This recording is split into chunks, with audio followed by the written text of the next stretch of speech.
श्री पंच अग्नि अखाड़ा के महामंडलेश्वर ईश्वरानंद जी महाराज उत्तम स्वामी जी ने कहा है कि गीता जीने की दृष्टि प्रदान करती है। गीता का पारायण नारायण से मिला सकता है। गीता जीवन से निराश व्यक्ति को जीने की कला सिखाती है। महामंडलेश्वर ईश्वरानंद जी ने श्रीमद् भागवत समिति तथा श्री गणेश भक्त मंडल के तत्वावधान में शहर के प्रसिद्ध सिद्धि विनायक गणपति मंदिर में श्रीमद् भागवत गीता पर प्रवचन कर रहे थे। उन्होंने कहा कि अंतर्हृदय में जो अद्वेष्टा का जो भाव रखता है उसको दृढ़ता, हृदयता व पवित्रता प्राप्त होती है। जो द्वेष का भाव रखता है उसका निश्चित रूप से पतन होता है। उन्होंने कहा कि गीता गिरते हुए को उठाती है, उठते हुए को चलाती है और चलने वाले को गति प्रदान करती है। परमात्मा को प्राप्त करना चाहते हो तो तुम मन को विकारों से दूर रखें। महामंडलेश्वर ने कहा कि अंतरंग में आध्यात्मिक संस्कार समर्पण नहीं है, इसलिए परमात्मा के प्रति भी समर्पण नहीं है। उन्होंने कहा कि जिस दिन गीता के श्लोक बोलना प्रारंभ हो जाओगे उसी दिन से हमारे पाप मिट जाएंगे और हमारी जो यह आत्मा है वह परमात्मा के नाम का स्मरण करेगी। उन्होंने कहा कि राष्ट्रपिता महात्मा गांधी और राष्ट्रीय महापुरुष बाल गंगाधर तिलक पर विश्वास रखकर गीता ग्रंथ को पढ़ना चाहिए। जीवन में आत्मविश्वास डगमगाएगा बिल्कुल नहीं। इस अवसर पर सुरेश पंड्या, राकेश भट्ट ने श्री गणेश के चरणों में कर दिया जीवन समर्पण। सदगुरु की कृपा मिल जाए, जीवन धन्य हो जाए भजन प्रस्तुत किए। बांसुरी पर दिनेश दवे ने राग छेड़ा एवं भक्तों को आनंदित कर दिया। ढोलक पर हिम्मत भाई ने संगत की। श्रीमद् भागवत समिति के वरिष्ठ उपाध्यक्ष सुरेश गुप्ता ने कहा कि गीता का ज्ञान पाकर श्रोता धन्य हो गए। आरंभ में यजमान परिवार राधा किशन खन्ना, हर्षी खन्ना, नवीना खन्ना, अक्षिता खन्ना, मनशा खन्ना ने महामंडलेश्वर का अभिनंदन तथा पोथी का पूजन किया।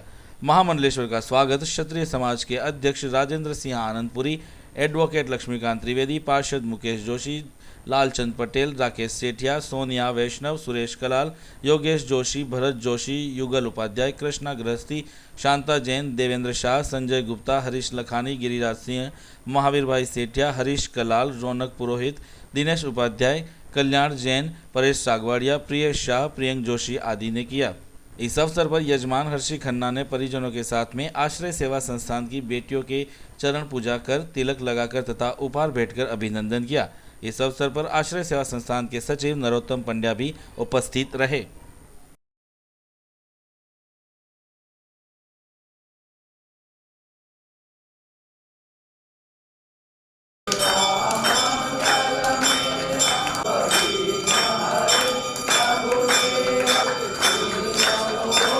पंड्या, कुलदीप जी गृहस्थी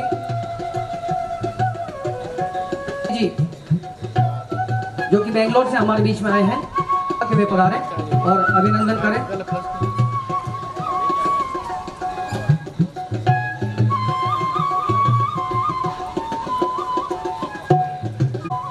मैं किसी का नाम तो नहीं, हाँ धीरे धीरे धीरे धीरे धीरे, हाँ भागवत समिति के पदाधिकारी तथा श्री गणेश भक्त मंडल के पदाधिकारी देवेंद्र भाई,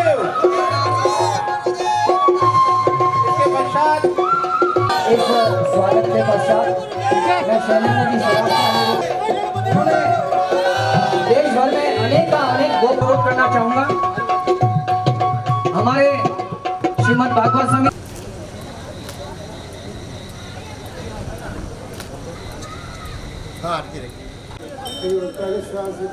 है, आपका पुनः स्वागत करता हूँ। धन्यवाद। स्वागत के स्वरूप दो शब्द आदरणीय के साथ, भाव के साथ, आनंद के साथ। कुरुक्षेत्र का वह मैदान, हमको पुण्य लाभ प्राप्त हो रहा है। देवी आराधना के दिन, देवी साधना के ये दिन, सिद्धि विनायक के चरणों में बैठकर उस परात्पर परमात्मा के चरित्र का चिंतन नहीं, ये मनुष्य के जीवन की दशा और दिशाओं को परिवर्तन करने वाला ग्रंथ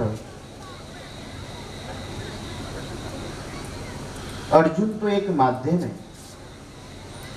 गोदग्ध गोपाला, ऐसे उस विषयों के ऊपर हम लोग चिंतन करने जा रहे हैं।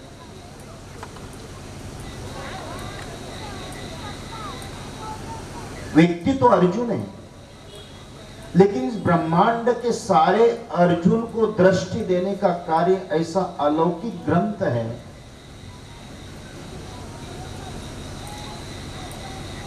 जो हर एक व्यक्ति अपने आप को अर्जुन समझकर परमात्मा के जो अमृतवाणी है, रवस्व भी अमृतवाणी जिसको हम कह सकते हैं कि 4 वेद, 6 शास्त्र, 18 पुराण, उपपुराण, इतना सब कुछ होते हुए भी गीता की क्या जरूरत है। और गीता भी कई प्रकार की गीताएं हैं, राम गीता, उद्धव गीता, कृष्ण गीता, सीता गीता, अश्व गीता, ऐसे कई प्रकार के गीताओं का वर्णन आते हुए भी सर्वश्रेष्ठ इस जगत में अगर कोई गीता है तो वो श्रीमद् भगवद गीता है। करना चाहता हूं कि गीता वास्तविकता में क्या है। गीता का अर्थ बहुत है, लेकिन गीता के विषय में भी हमको समझने की बहुत जरूरत है। जैसे कोई बालक राम, छोटा सा बालक राम अगर कह दे तो वो राम नहीं कहता है, लाम कहता है। और लाम कहने के बाद सभी बड़े लोग उसको तालियां बजाते हैं। उसको ये समझ में नहीं आता है कि मुझे इस राम लाम कहने से तालियां क्यों हो रहे, प्रसन्न क्यों हो रहे। फिर बार बार कहता है कि लाम लाम लाम, लेकिन 15 साल बाद उसको राम लाम नहीं कहता, वो राम कहता है। एक दृष्टांत याद आया मुझे। एक जगह पे चारों वेदों की ज्ञान कांड, उपासना कांड, अद्वैत कांड, द्वैत कांड, सभी के विषय में आगम निगम की चर्चा करते हुए एक बहुत बड़े अद्भुत संत थे। उन्होंने कहा कि महाराज, मैं इस विषय के ऊपर कुछ चर्चाएं करना चाहते हैं, तो बहुत छोटी चर्चाएं हो रही। उन्होंने कहा कि अब जो जितने भी संवाद था, सारा संवाद हुआ, इस समय आपको समय नहीं दे सकते। 10 दिन के बाद वापस वेदों के ऊपर चर्चा है, आप उसमें आ जाइए। तो उसने कहा कि ठीक है। एक 10 साल के बालक को ऐसे विषयों के ऊपर, वेदों के ऊपर उसको इतना तैयार किया है। 10 दिन के बाद उस बालक को लेकर गए और उन्होंने कहा कि इसको 10 मिनट का समय दीजिए। उस बालक ने उस वेदों के ऊपर जो चर्चाएं, इतना संवाद की चर्चाएं करने के बाद सारे विद्वान अपने धरे के धरे रहे। उन्होंने कहा ये विषय हमने क्यों नहीं लिया, ये विषय हमने क्यों नहीं लिया। सारे विद्वान उसको अपने कंधे के ऊपर बिठाकर नाचने लगे। उस बालक को उसका अर्थ समझ में नहीं आया था और उसको ये समझ में नहीं आ रहा कि मुझे अपने कंधे के ऊपर उठाकर क्यों नाच रहे।